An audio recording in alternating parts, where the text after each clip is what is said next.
I watched the tape.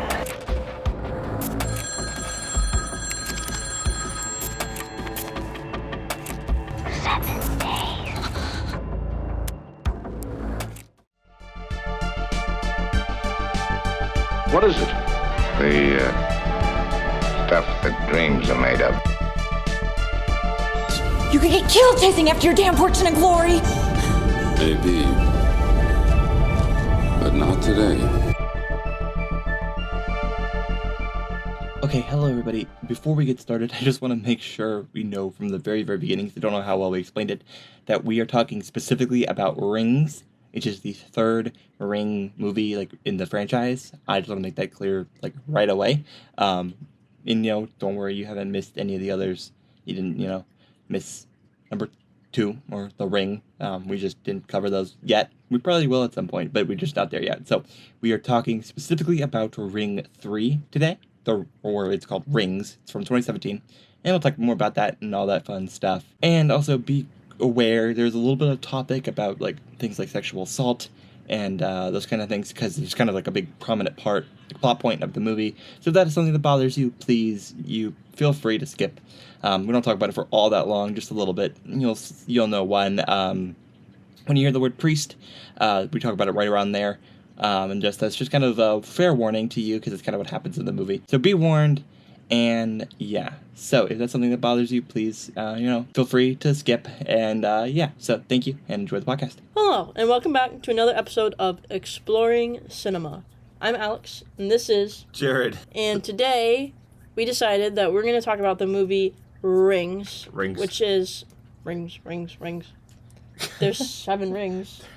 7 days. 7 days. 7 rings. This is the third movie in the Ring series franchise. And we skipped the second one because we just picked this movie out of a pile. Yep. It was a pile of DVDs and we picked this one. So we haven't seen the second one. We've seen the first one way back yonder. Way back then. I don't even know if we watched it together, did we? No, because I watched it in my room alone. And then I watched it. Well, I know that, but when I watched it, we didn't watch it together, or did we? No, because I told you to watch it. Yeah. It was during the long quarantine, and I watched it in my room, and I said, you should watch this movie. And then I think you watched it after I said you should watch this movie. Because I kind of liked it. I was like... It's interesting. It was a different premise than a lot of stuff. Yeah. It's a very rainy movie. It is very rainy, and it's hard to see everything It's hard to see everything. This one was not very rainy. Yeah, we'll talk about the mood setting of this movie, because it's a mood. It has a very specific mood that relates to something else that I want to talk about in a little bit. Okay. Yeah. Yeah, but it's not rainy. Now what we're gonna do is usually we just go right into talking about random things, or about like the plot of the movie and like our thoughts about the plot of the movie. And for the majority of the episodes, it was just random things we were talking about for a good little while. Good 25 minutes of talking about nothing. An hour. Now there's 35 minutes. Yeah. But we're gonna do like a little like fact sheet first. Yeah. So it's like a bunch of like factual things that Jared has kind of looked up around the movie after we watched it. Kind of in preparation for having a little bit more information about the movies that we're watching and talking about. So turning to Jared. The homework part of the podcast is I'm a little bit doing more of the homework stuff, the less fun stuff. So this was a Paramount Pictures release. This came out February 3rd, 2017. But originally, this film actually had it had like 4 or 5 different release dates. Like, that's crazy. It was October. It was supposed to release October 2016. It released February 3rd, 2017. So that's like, what, 4 months? I thought it was apart from supposed each to be other? April. Well, it was. Okay. Because then, before that, it was supposed to be April of 2016. And then before that, I'm pretty sure it was February or March of the same year. That's crazy. They kept pushing it back. Because Insidious, I think, was around April of that year. Or something. And then there was another movie called, like, Ouija, Origin of Evil or something. I've never heard of that. Yeah. They didn't have to push it back for that. Because what is that? Yeah. I've heard of it, but I'd never watched it. So they moved it back partially because they just didn't know they wanted to be kind of alone in the horror movie realm a little bit, so that way they could make as much money as possible. Because people that wanted to see horror movies would still go to see this one. Yeah. Because it was the only one around. So they had to kept moving it to find a day where there wasn't another horror movie. They should have been just as cool as Final Destination, because everybody goes see those movies no matter when they come out. It's true. Yeah. But they're not that cool. No. And so it's a little bit under 2 hours. It's about 18 minutes under 2 hours. And with a budget of $25 million, it made $83 million. That is why they moved the date. Because I think not having horror movies running around it, bored and everybody wanted to see a horror movie, and this was the only one around. So it made, you could still get the money back. Because it has like an 8% on Rotten Tomatoes. Yeah, this movie was ass. So the critics and like the fan, word of mouth wasn't going to be that great, and they probably knew that before they even released it. Yeah, this is one of those movies that you go to the beer wall at the theater first before you go watch this. True. Yeah. Yeah. It's very true. So there's actually a lot of people. So the Friday the 13th remake came out 2009. 2009, yeah, I think. I might be wrong about that. But part of this movie is part of the reason people think that they kind of completely ditched the idea of making another Friday the 13th movie. I don't know why. I don't know if it was because of how bad this movie was. They didn't want to keep putting money into it. It's like a whole different thing. I saw that 4 different places where they said that was might have been a big contributing factor to why Paramount Pictures didn't make a Friday the 13th movie again. And I'm like, how does that even relate to anything? Well, I mean, Friday the 13th is a cult fan base. Yeah. This movie fucking does not. It's just the third in the Ring franchise. A movie that really did not need a sequel. They got 4 sequels. And Friday the 13th didn't need a sequel either, but you can clearly see where the sequel goes. Not a slasher movie though. Yeah. It's a totally different genre Whole different scary ballgame. movie. So it doesn't even. I don't understand. I don't know. It really didn't make any sense to me when I mean, people show the fuck up for Friday the 13th movies. When we went and saw them when they were in theaters, back around Halloween? No. No, when was that? That was literally March. Yeah, that was for your birthday. That was literally I think that was my birthday. It was your birthday. We went and did that on your birthday. Yeah. Yeah. Anyways. We got married in October. Yeah, I kind of forgot about that. My bad. It's I'm literally next to a picture of us in our wedding attire, and I completely forgot. Yeah. I thought that was 2 Octobers ago for some reason. Nope. I was what did I do for Halloween this year? That's literally what I thought in my mind. I was I must have gone and seen the Friday the 13th movies. Anyways, yeah, we went and saw them on Friday the 13th, the day after Jared's birthday. Yes. And, which is actually cool. Yes, it's very cool. Yeah, the day after your birthday. That's my lucky day. But, it is. It's been my lucky day since I passed my driver's license passed my driving exam on Friday the 13th. Yeah. Yeah, my parents said you'll never have another unlucky Friday the 13th ever again. It's true. Yeah, I know. And I haven't. Yep. Legitimately. I've never had a bad Friday the 13th. Yeah. Well, don't jinx it now. I had the best juju. Oh, you can't jinx that. I know. Yeah, but, where was I going with that? Oh, yeah, we went and we saw those movies, and, the theater was freaking packed. Packed! And we got tickets for both, what was it? Which 2 were playing? 3 and 4. I got tickets for 3 and 4. The, sound was horrific. It was, way too loud, so we actually had to peace out, because we both got migraines during 3. But we got tickets for 3 and 4, and, both theaters were filled. It was, filled to the brim with people. No, it was filled. It was so filled, the theater messed up and, accidentally doubled up people's seats. Yeah, multiple times. Yeah, and I was sitting there scared, because that guy came over and was hey, I think I have your guys' seat number, and I was bro... You might have, but what am I going to do? I'm already laid back in my recliner seat with my nasty Regal popcorn and soda. Like, I'm not getting up. I'm so sorry. Like, this cup already has condensation on it. It's going to slip out of my grip. I'm being so for real, though. It's true. But... Sorry. No. But anyways, no one is showing up for The Ring 7.5. That's what I'm saying. I don't... Hakuna Matata. Like, they're not showing up for this. Hakuna Matata. That was funny. That just deserves to be called out because that was really funny. I don't even know why I said that. The Lion King 2.5? 1.5? That was my subconscious speaking. Yeah, I know it was. Yeah. That was really funny. Oh my god, The Ring is speaking through me. Oh my gosh. Spoiler alert. Spoilers. For if you didn't see this spoilers. movie. We'll talk about that again later. But yeah, I kept seeing that everywhere. That was a big reason why they didn't do another Friday the 13th movie, as if they thought horror movies were like the problem. As if the highest grossing slasher film and the highest grossing rated R horror film wasn't about to happen. What is it? It made the most highest rated R-rated. I got the Jeopardy R-rated. Question right. What you is did. It? What is it? What is it? That was. What is it? That's actually really funny. I know. But yeah, it made the highest grossing rated R film, like horror film, at the only a few months after this, and then. Oh, they Halloween. Fucked if they came out with this at the same time. It was in theaters.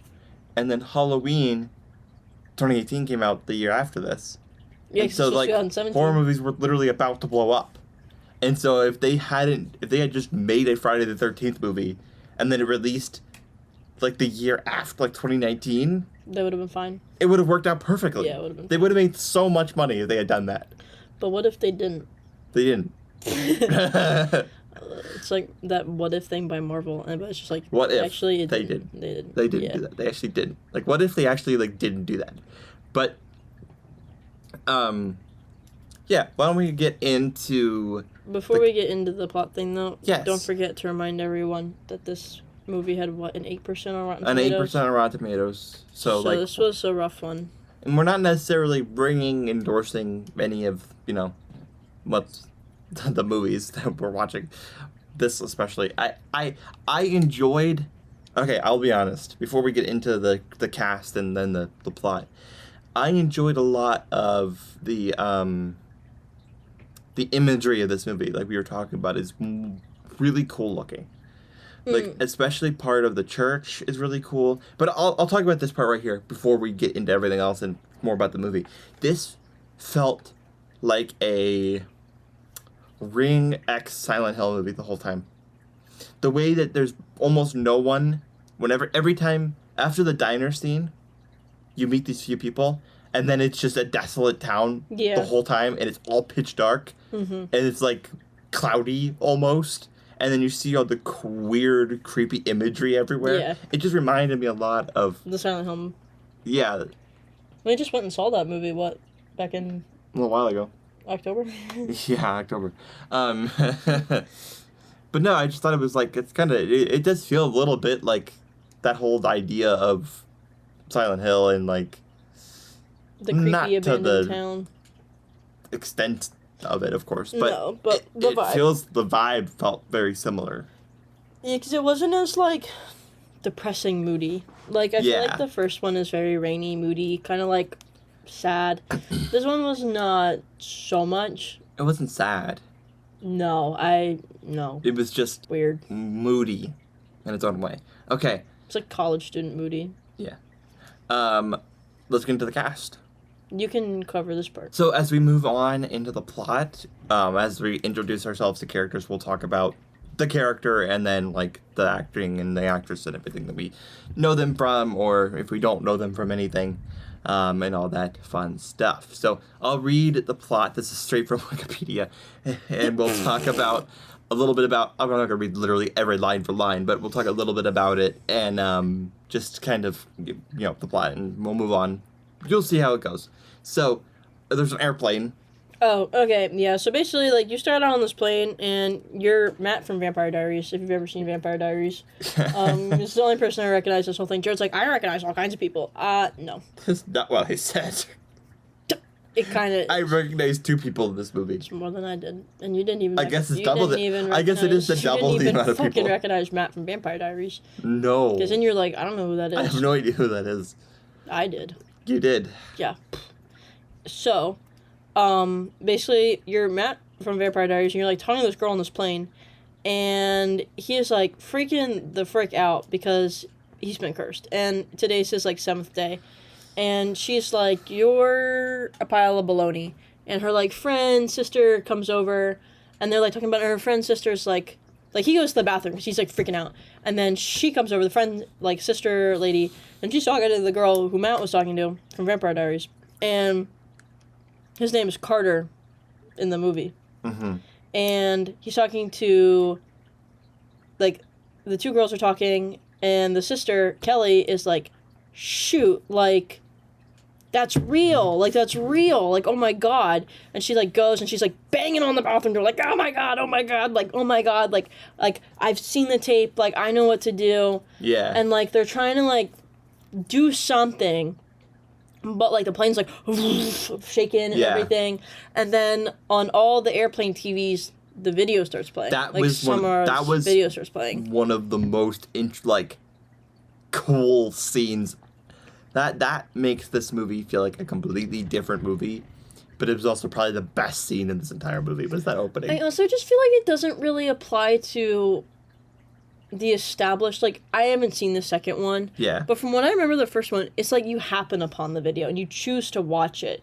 Nobody on the plane chose to watch it. It exposes everybody to it, and then they all die. I think it wasn't about, them being exposed to it. It was just so that she could come out of the TV. It was it was so that way the plane would crash. I think it was more about, like... But, like, why does the plane crash? Because we even see later on, like, okay, so the plane crashes. Yeah. Like, the plane crashes. All the people who were not on their 7 days, they had nothing to do with him. Yeah. They all die, too. Yeah, that's a good point. So, hold on, because I'm getting somewhere with that. So, just remember that. Like, everyone dies, even though they didn't watch the video. Only he watched the video and didn't make a copy. Because Kelly did. Mm-hmm. She had already gone through the process. But he hadn't. He's the only one on a full airplane that causes the plane to crash and burn and kill everyone, including the pilots. You actively see the pilots are dead at the front of the plane, and Samara killed them. So just remember that. Hold that thought. So then we skip 2 years forward, and you can talk about this part. Well, yeah, you like little antique marts and stuff like that. Oh, thanks. Yeah. I do like my little antique marts. But... So, Gabriel Brown is, like, a professor. He is played by Johnny Galecki. Do you hate interruptions to your podcast? Yeah, I honestly do, too. The only thing I hate more than ad interruptions on my podcasts are ads that you hear on repeat, which, trust me, happens frequently to me. I don't know about you. So you'll hear this once an episode, I promise you. If you want to support my dreams and you're enjoying this episode, you can listen to all the episodes completely ad-free for $5 over on my Patreon. Not just these episodes, but you can listen to all of the episodes for all of the podcasts on the network.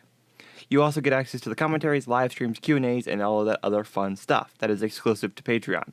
So it is patreon.com/MediaBite. Yes, that's right, patreon.com/MediaBite. I will leave you alone and you can zone back into your work or trying to sleep or whatever else it was that you were doing before I so rudely interrupted you. Alright, I'll see ya.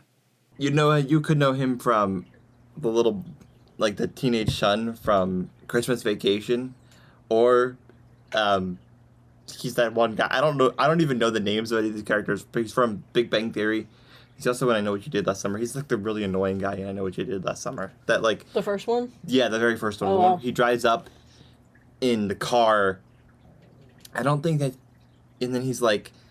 They, like, shoot him away because he shows up after they, after the car falls off the cliff.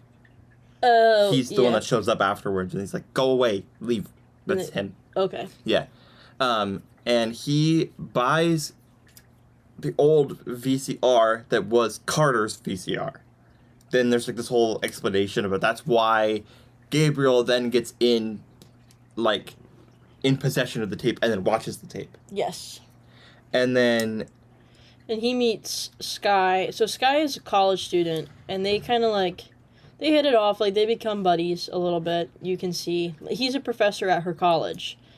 And at this, like, same time as, like, they're meeting, and you're, like, seeing, like, something start to form there We don't know what it is yet. We're seeing this girl, Julia, the main character, and she's saying goodbye to her boyfriend Holt because he's going off to college and she's not. She's staying home, take care of her mom. She's not going to college. So he's like a first-year college student, and he goes off to college. At the same time, kind of like all of this is happening. And he's been gone for a little while. Like, he calls her all the time over, like, Skype or whatever they were using. Mm-hmm. And at some point, like, there's this weird, like, thing where he's on the phone with her. Roommates, like, friends bust into the room, and I'm like, bro, you gotta go to the 7 Club with us. You gotta go to the 7 Club with us. Yeah. And Julia's, like, butthurt as fuck. Yeah. But, like, girl, you didn't go off to school, so, like... Yeah. Like, he's gonna start forming relationships without you. Like, stop being so butthurt. Like, but she just then, wanted her Skype to be sex. fair, then later on, she gets that call. Well, no, yeah. Well, so then, like, she's, like, in her room or whatever, and she gets a call, and she picks it up, and it's a girl, not her boyfriend, and the girl's like, where is he? Where is he? And, like... Yeah. Like, that would have me so wigged out. Okay. But also, I would not drive. So then... You know, but before we move on, I think it's absolutely hilarious. Yeah. That, so you don't know, so, like, you're looking for someone, and instead of talking to people that are in the college that you're at, you go to his computer, and then you call his girlfriend. You know his password to get into his computer. Like, she had to be able to get into his computer. It hadn't been that long. No, it's been... And then you... It's his, like, first month of school. Well, and then you... since he'd been missing, it couldn't possibly have been that long. It was and like then a day. You call him, and then you call his girlfriend on Skype... Who lives 500 miles away. Because the only reason you know that is because 500 miles. I guess. Because then you see that he, like, because the only reason you know that is she gets that call from that person, and then from Sky. Sky calls her. So the girl that you originally see meeting the college professor with the VHS tape, this is her. Yeah. And she's the one calling. Yeah, and then she gets in the car. It goes, oh my gosh, I have to find Holt. And then she drives 514 miles to the class. Julia. To his class, to meet his professor. His professor, Gabriel, shrugs her the fuck off and is like, basically, get the fuck out of my hair. Like, fuck you, bitch. Like, I don't give a fuck. He knows who Holt is. He knows. Yeah. It's clear he knows. And then she's, like, following him and then stumbles across the 7 Club. Yeah, which feels like a nerdy version of, like, a dance club. Like a underground club. It's an underground, like, dance club for college students in just, like, a regular, like, lecture hall building. Who are, like, really into, watching VHS. Like, ghost and paranormal activities. Yeah. I don't know what that was, but, like, they're all, like, vibing out, and, like, there's, like, a shit ton of people in here. There's gotta be, like, 60 people in that room. There's, like, 60 people in this room. Like, it's not underground. Like, it's literally half the freshman class. And it's also on the 7th floor of this building. Yeah. Like, it's... Oh my god, it was so ridiculous. And then, like, she finds, like, she, like, listens to Sky and Gabriel having, like, a conversation about, like, Holt, and they're like, where is he?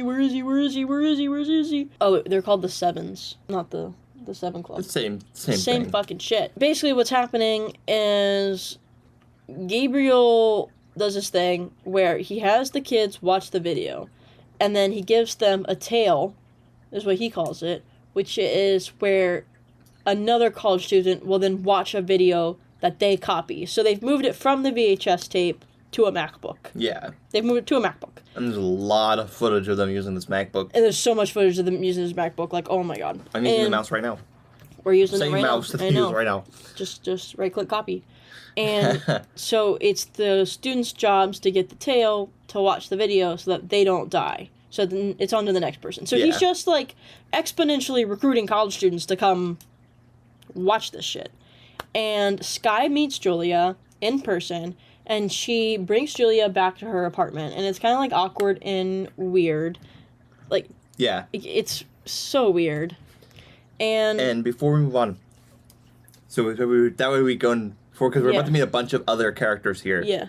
Let's talk about Julia as like a character a little bit. She's kind of okay. I'm so sorry, but like I would not have done all this.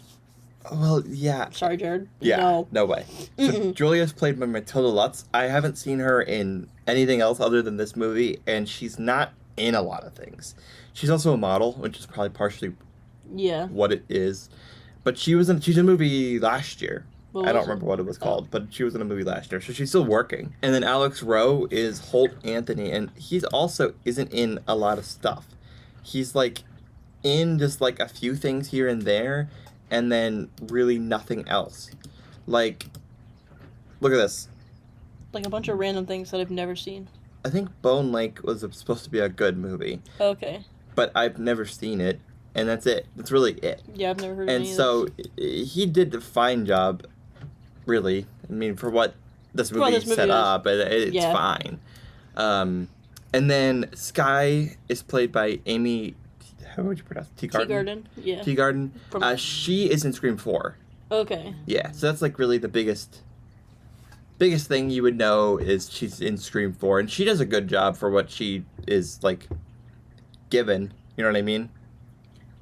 Yeah, she does. What she's given, she does the best she can do. Yeah. But okay, we can move on. I just wanted to talk about a little bit that because we're about to meet some of the other characters. At least there's one more character here that is, like, the biggest person in a little bit. Okay, so they go back to Skye's apartment, and Skye tries to make her watch the video. Yeah. Like, Skye's like, you gotta watch this video, and then, like, all of a sudden, like Julia gets a hold of, like, Skye's phone, and Holt is, like, texting Julia, and is like, bro, do not watch this video. And so Julia's like, I don't want to watch the video, and Skye's like, what? What do you mean? And, like, she's only got a couple of minutes left. Like, she's, like, at the end of her 7 days. Like, she's like, no, like, you have to watch the video. You have to watch the video. Yeah. Then Julia's like, I'm not fucking watching the video. And then traps herself in this girl's bathroom. Now, we see this scene of Skye's flat screen TV turning on. It's playing the ring video. It's the video of the well. And Samara is, like, coming out of the well. And Skye's like, fuck this shit. And she, like, unplugs the TV. It doesn't stop the video. She flips the TV onto the ground. And that doesn't stop anything either. No, it doesn't. Just crack the TV. Get a bat and beat the TV. Break the TV up. Why are you just throwing it on the floor? And then she threw it on the floor. And then, like, ran away. She thought that if it would be put some bricks or something on the TV. Well, she thought it would be too heavy for the ghost. It's a fucking ghost. The ghost. It's a ghost. She doesn't give a fuck about how heavy the TV is to flip over. Anyway, so Samara crawls out from under the TV, kills Skye, and then she goes to the bathroom door.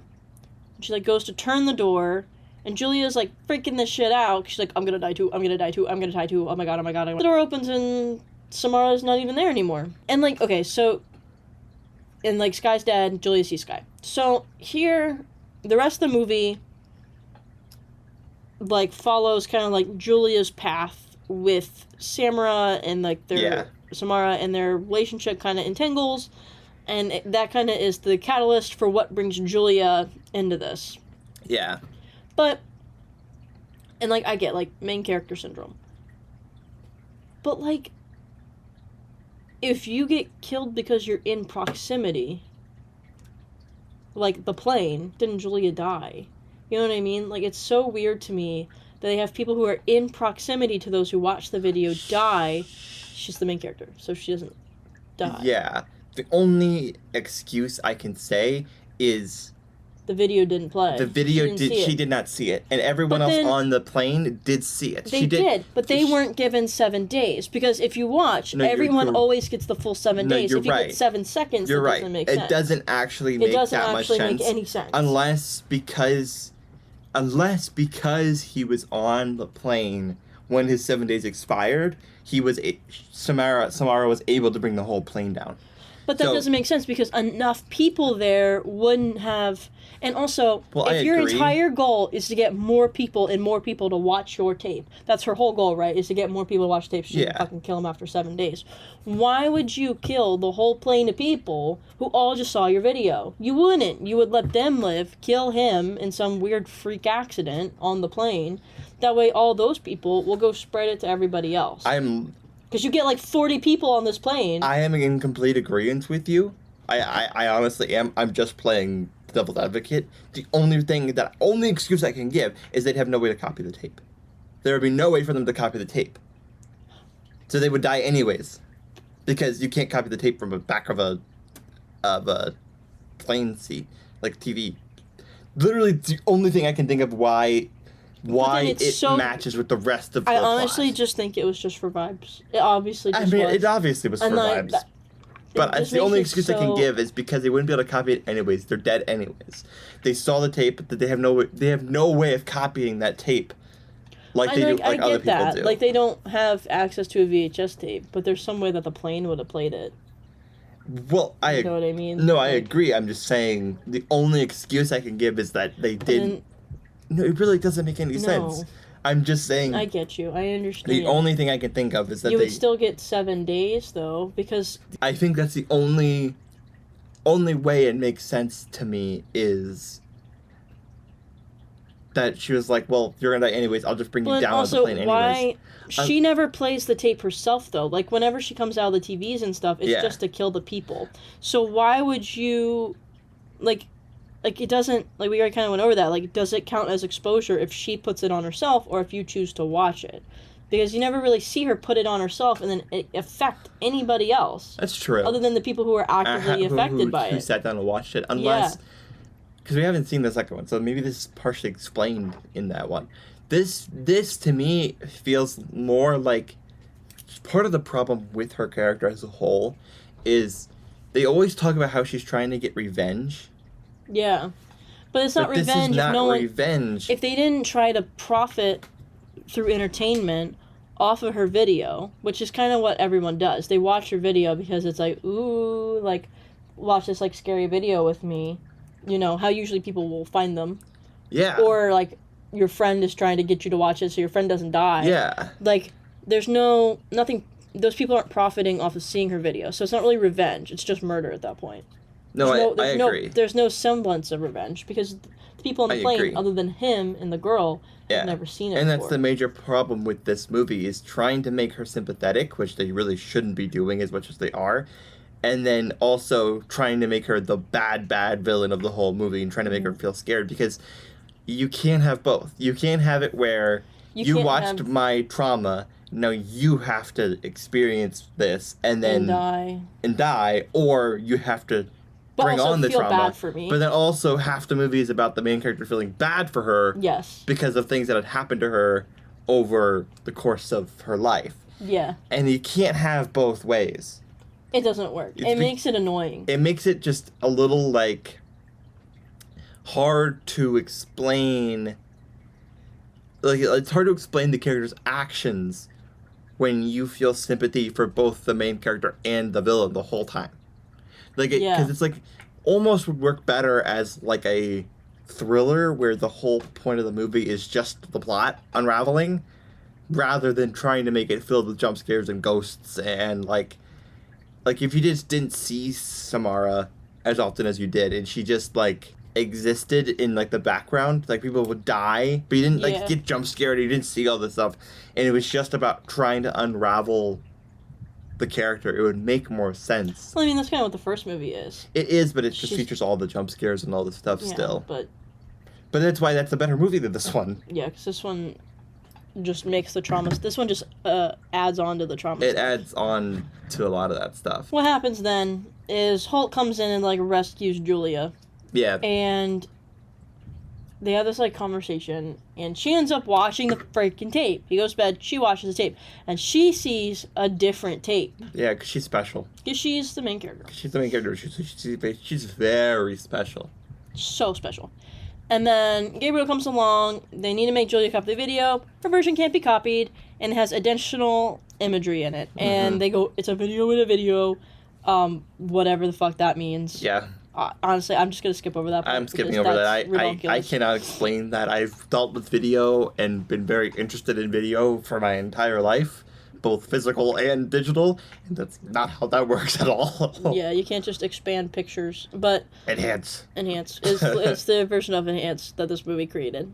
They find out that in order to stop the curse, they have to burn Samara's physical remains. Now, this means like burning her bones, because there's no real physical remains left of this girl because it's been so freaking long since she's been dead.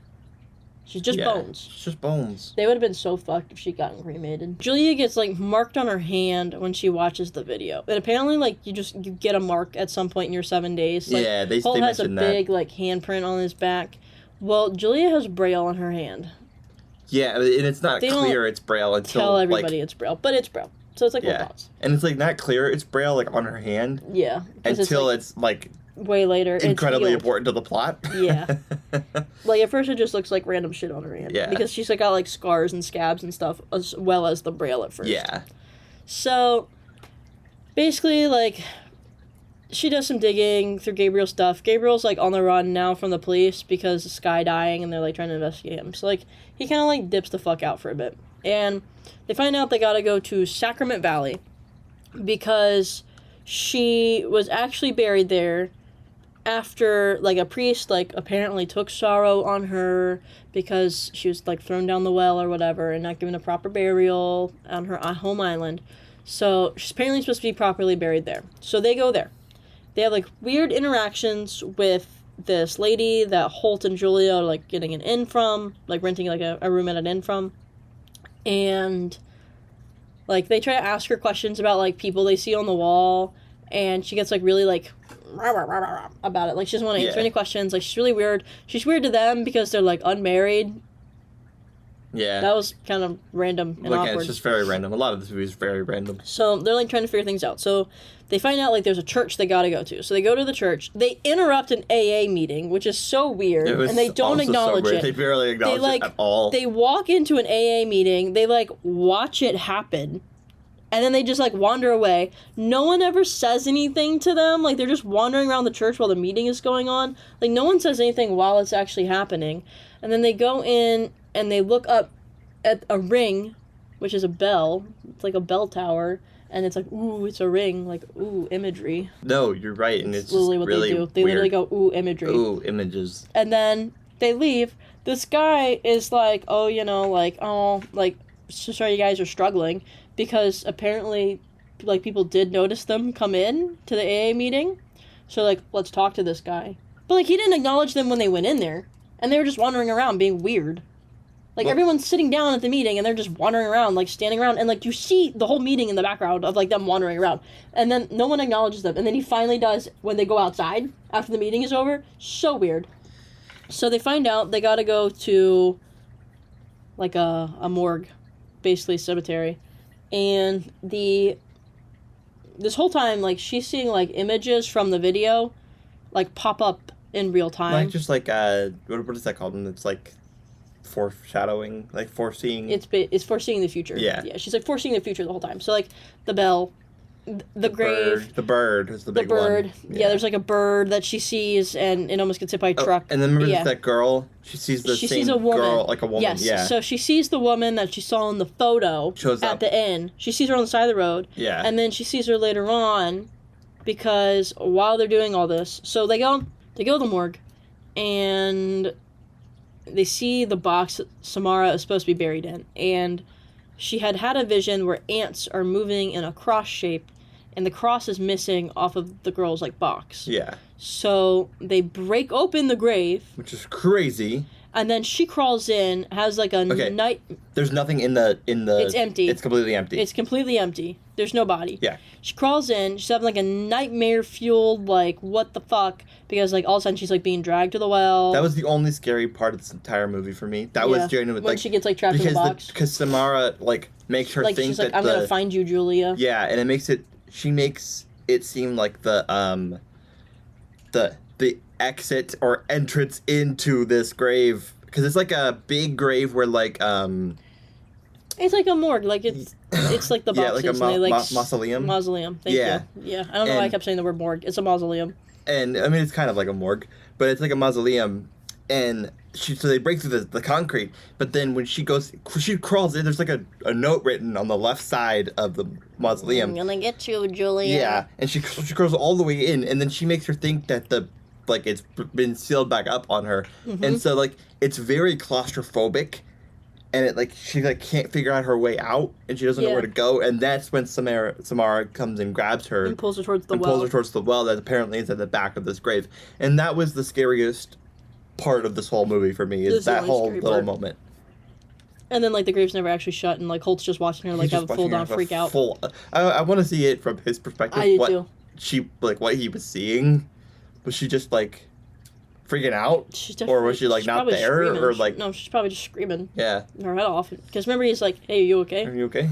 No, I'm not okay. No, I'm not okay. And then, like, this dude shows up with dogs and takes them to the landowner, which is the ex-priest of the church. Yeah. And But you don't know that yet. You don't know that yet, but he's blind. And so they're talking to him, and he's like, stop investigating! Basically, is what he's like, it's not a... Don't It's not look worth into your this. troubles. It's not worth your troubles. Stop looking into this. This guy's played, which is really crazy, played by Vincent D'Onofrio. Who's up? He's the guy from Full Metal Jacket, Okay. and he's also Kingpin in the Daredevil shows. Oh, yeah, okay. Yeah. And it's so... He's like the best actor out of... In this whole movie? In this whole movie by, like, far. Yeah, you could feel it, too. It's kind of awkward. Yeah, it's a little awkward. But, go ahead. And so, like, basically her and Hulk go back to investigating. Uh-huh. Gabriel finds out that it's Braille written on her hand. He translates it. He tries to come get them. He dies. He crashes. They Yeah. find him crashed. She tries to rescue him, Julia does, after seeing the woman. Yeah. And then he gets electrocuted while stuck in his car by a fallen utility pole. Yeah, like yeah. Yeah. It's so random. And so then she's like, she gets more visions, stuff's happening. Holt is like, I'm gonna go get some food, stay in the hotel room. Before we move on, Yeah. I actually have something interesting. Yeah. So we were talking about earlier about how like it's a struggle and like we don't understand why they can die, like Samara can kill everyone else on the plane. Yeah. Gabriel already copied the video, and so he's safe. So how does he die? He's never seen the video. Did he not? He's never He's seen blind. it. No. Oh, Gabriel? Gabriel. Yeah, Gabriel already copied the So he video. already copied the video. Well, and he's already that's safe. why- So how does he die? He crashed. He hit another car. But he was still alive, and then the utility pole fell straight onto him before... I do think that you do never see Samara interact with it. Are you supposed to assume that it's not Samara? Yeah, you're not supposed to. I think you're not supposed to assume that it's her. Because when he dies, like, the pole falls, but he also, like, the truck had hit the pole. Because you see his car in the ditch, another truck has crashed, and then the pole falls because it had already been, like, dislodged or I guess something. that's a good point. I guess I just assumed that it was supposed to be Samara because it's... The Ring movie. Very- And most well, people, yeah. when they die in movies, it's related to the reason why everybody's whatever. dying. It's not... That's just They like don't a- just, like, write somebody off. I feel like he just got kind of, like, written out of the movie. Yeah, and it's Yeah. kind of random. I don't know. We can continue on. I just was like... That was there's really strange. There's really no reason for him to die, like, other than the fact that they Unless didn't want it him was- helping them. And yeah. they didn't want them finding out the Braille stuff. Yeah. So they just wrote him. Because it plays Done. into a big part of the ending of the movie. Yes. And then, so they don't ever find out about the Braille on her hand. Like, yeah, for, like a what really it long translates time to. because he dies. So they don't find out. Like, it's like a little teaser for the end. Yeah. That he figured it out. So Holt's gone. It's nighttime. She's in the hotel room. She's like, I'm gonna figure this out. She's getting more visions. I'm gonna figure this out. She goes back to the church. Mm-hmm. She goes into the church. She goes under the bell. And the floor is weird. She pulls the floor up, crawls down into like a underground basement apartment. Yeah. Has like crazy visions of when the apartment was not like old and Not rancid. old and bad. Yeah. And basically she finds out through her visions that there was a child. And you're also finding out because when Holt goes to the diner, he sits next to the innkeeper, and the innkeeper tells him the story. Yeah. And the reason the innkeeper didn't want to talk about the girl in the photo is because the girl in the photo disappeared. And no one knows where she went. And it's like a tough thing for people in town to talk about. And, well, it turns out, girl in the photo got kidnapped by the priest of the church and was held hostage. And then she was forced to give birth to his baby. And then she drowned because the church had flooded. Yes. And And he left her down there. And you find out that the priest is the guy they were talking to. Is the guy that you were talking to is the bad guy. And he's the bad guy. But Julia doesn't know this. Yeah, not at the moment. And, well, also that the priest is the biological father of Samara. So that's why he went and grabbed her and brought her back. Yes, because that's his kid. His kid. And his kid that he got through raping this girl named Eleanor. Yeah. Which is the missing girl's name. And then... So Julia goes to, like, talk to him, to, like, ask more questions, and he's like, yeah, I'm the priest, and I blinded myself so that I couldn't watch the video and Samara couldn't hurt me. Yeah. And so there's, like, this, like, he's chasing Julia around. Julia's trying to hide from him. He's, like, he knows every inch of the house and can, like, hear her as she moves. And she, like, ends up in this room. Holt is trying to find her. There's, like, cicadas, like, bursting in the room. The guy's still alive. He almost kills her. He knocks Holt out. Like, it's like this, like, whole, like, little, like, you know, like, climactic battle scene. Finds out Samara is buried in the wall. Yeah. She's buried in the wall. And so they break her bones out. They kill the guy. They burn her. And then they go home. They're like, oh, wow. And they go home. Yeah. They hope that Samara is happy now, and that she feels released from her trauma, and that her mother is released from her trauma. Yes, and before you get into the ending, because we're about to get into the ending, remember that Samara, like, then cures the priest's blindness for a moment, so she can see him and then kills him? Yeah, that's how he dies, because Samara kills him, because she gets rid of his blindness. Yes, and I think it's because they cremated her bones. Because they already have cremated her bones by this point, right? No, they do that after he's dead. After he's dead, okay. She comes through the wall, through, like, a reflection, and all the cicadas pour in, and then she kills the priest. Yeah. Because she cures his blindness. Yes, okay. Okay, now continue. Move into the greatest scene of this movie. So she can also cure blindness. Yes, because she can. She can. But, like, they're all like, thank God, like, we're glad you're rid of your troubles, right? So, like, over and over again, they're like, we're glad you're rid of your troubles. Like, we're so sorry that you had to, like, go through this. Like, on and on and on and on, right? Like, the whole movie is about how, like, awful. And, like, yeah, it is fucking awful what happens. It's like, terrible. It is fucking awful. It's terrible. But... And then we get to the end of the movie. Holt is, like, chilling in bed, relaxing, looking at his cell phone. He hasn't had any time to look at his cell phone, scrolling, you know. And Julia is showering, and Holt realizes he has a voicemail from Gabriel from before Gabriel died. Gabriel, in the voicemail, is warning him of the braille on Julia's hand. Yeah. And at the same time, that Holt's like, what? And he's trying to, like, he's, like, got a photo of her hand that Gabriel had taken, and he's trying to figure out what it says in braille. Mm-hmm. So he's, like, searching. He's clicking. Yeah, he's clicking the braille. Like, clicking. It's like an online website where, like, you can put in the braille dots, and it'll translate it to what the braille means. And so that way you can just, like, quickly translate it that way you don't have to, like, search up every thing and figure it out. Yeah. Julia is showering, and her hand is, like, peeling off. She's like, so she's peeling her hand off. She gets out of the shower. Like, her hand is, like, nasty underneath her skin. Like, it's, like, rotted. She's, like, throwing up hair and, like, having this whole, like, fucking meltdown. And then in her hairball that comes out of her mouth is a fucking cicada. Yeah. And then while Holt is trying to do the braille thing, his computer is glitching, and it's finally copying the video. The video finally copies through, and it sends to everyone he knows. Yeah. Literally everyone he knows. It goes viral. Like, everyone watches the link. Everyone gets rickrolled by Julia. Literally. And he realizes that her hand says rebirth because Samara took her body and becomes Julia.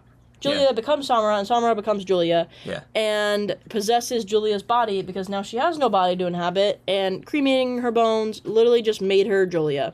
Yeah. And she absorbed into Julia, and the whole point of leading Julia to that moment was so that Samara could have her body and be a real person again. Yeah. And then, so, like, it says rebirth, right?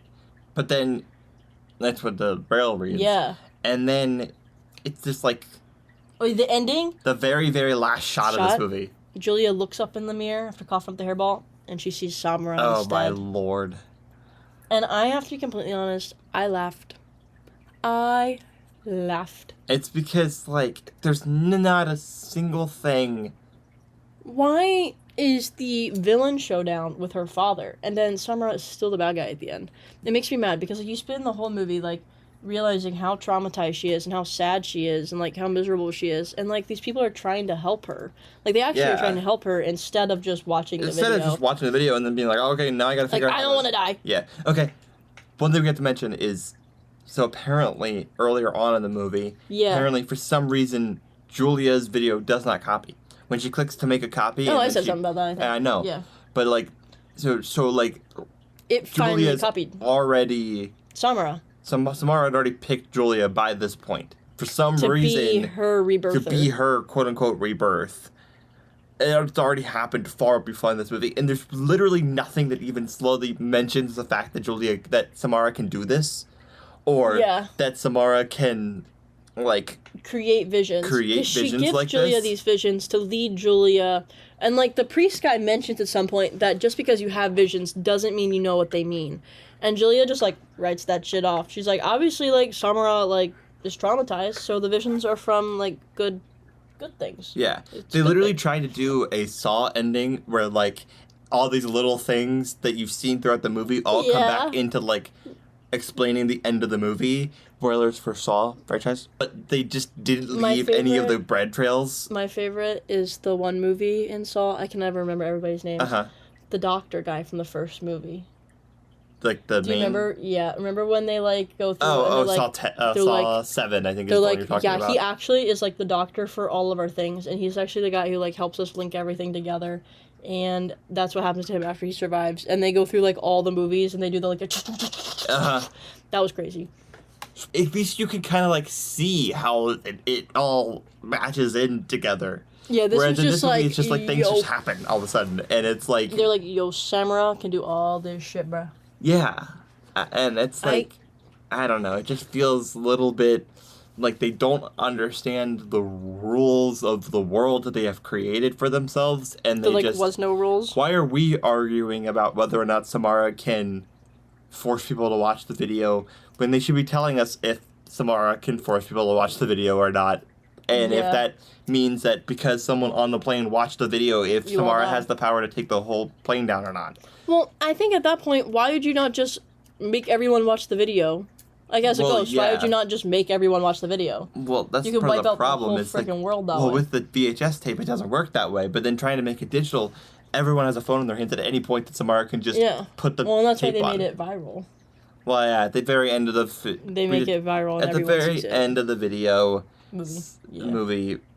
She puts the video... She does do it. Like, she does it on her own. She sends it to everybody. Yeah, well, yeah, we didn't even talk about that. Yeah, like, Samara is in the computer, and she sends the video. Yeah, Holt doesn't.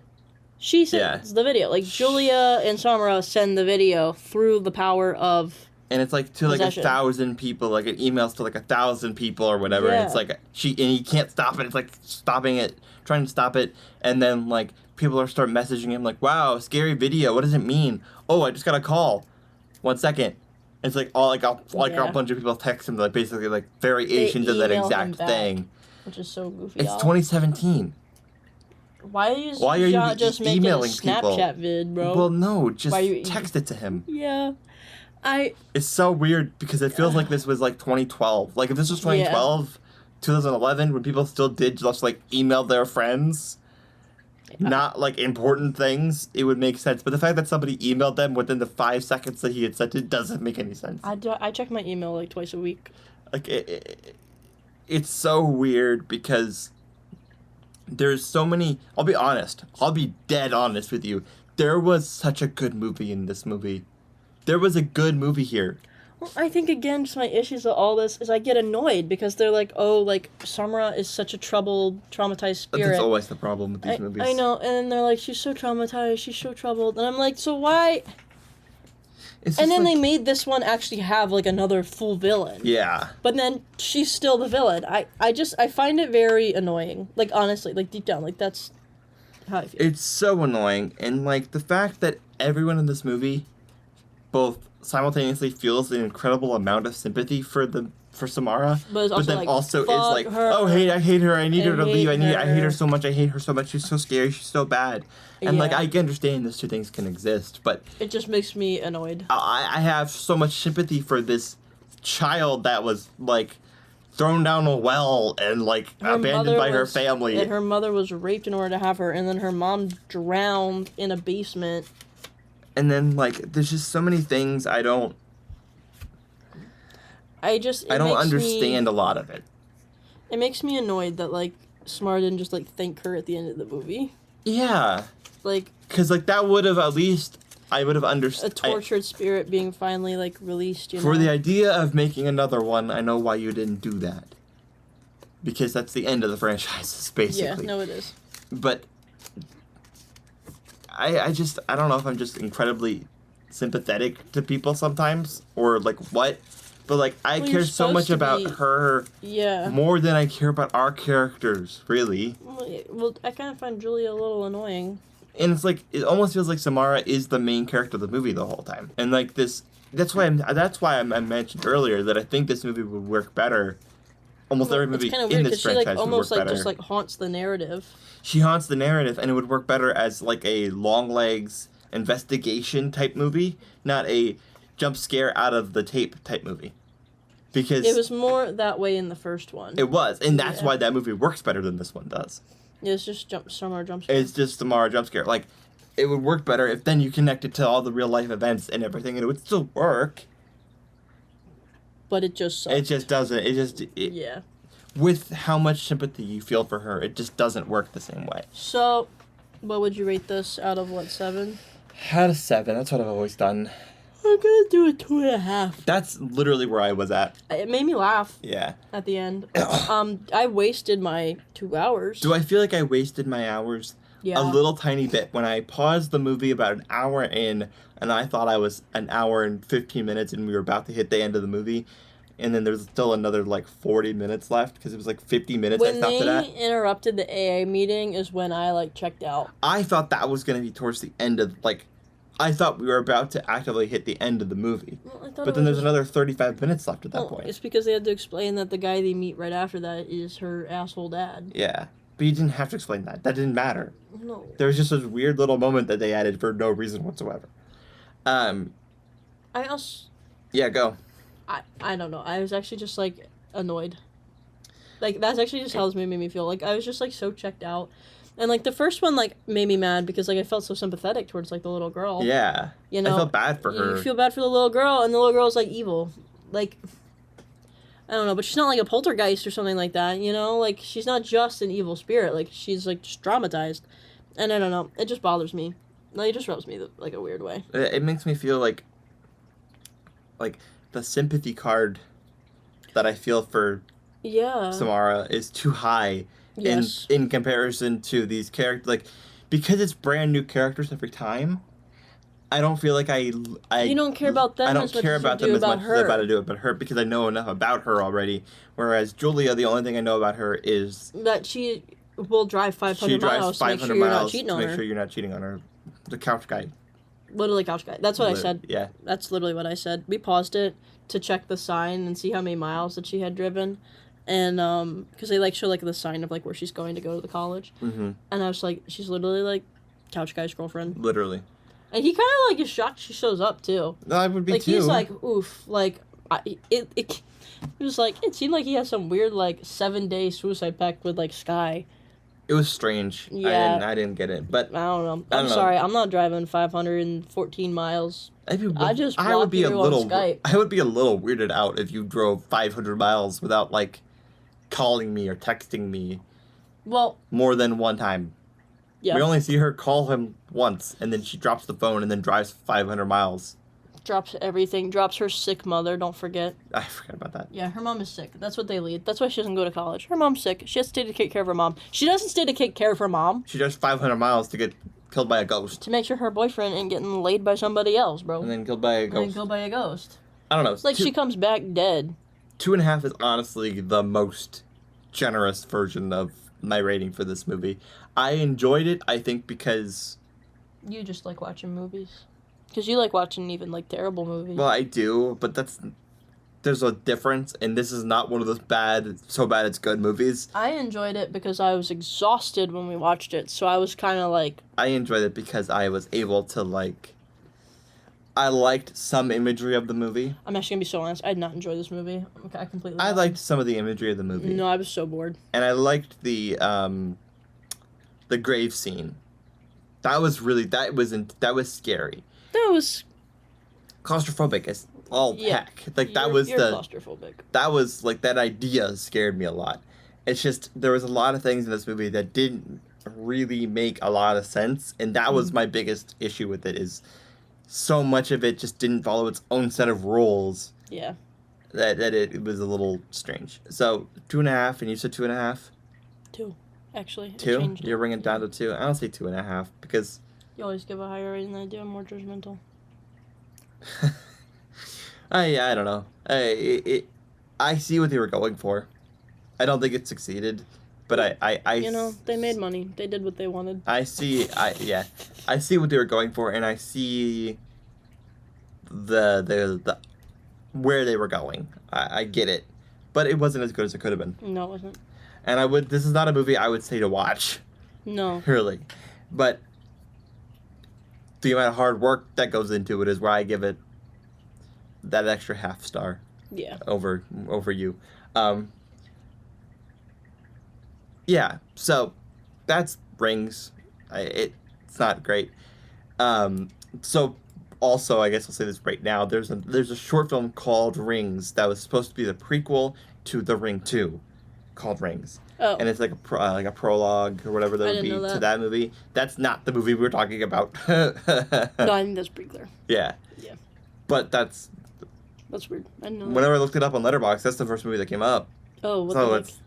Yeah, that's not the movie we're talking about. That's weird. This is the 2017 Rings. Well, I think if people made it this far and they still thought it was the prologue, you have no idea. No idea. This movie could be a really long short film. A short long film.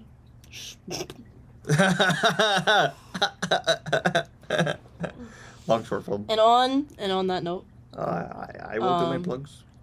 Jared, time to plug. Plug.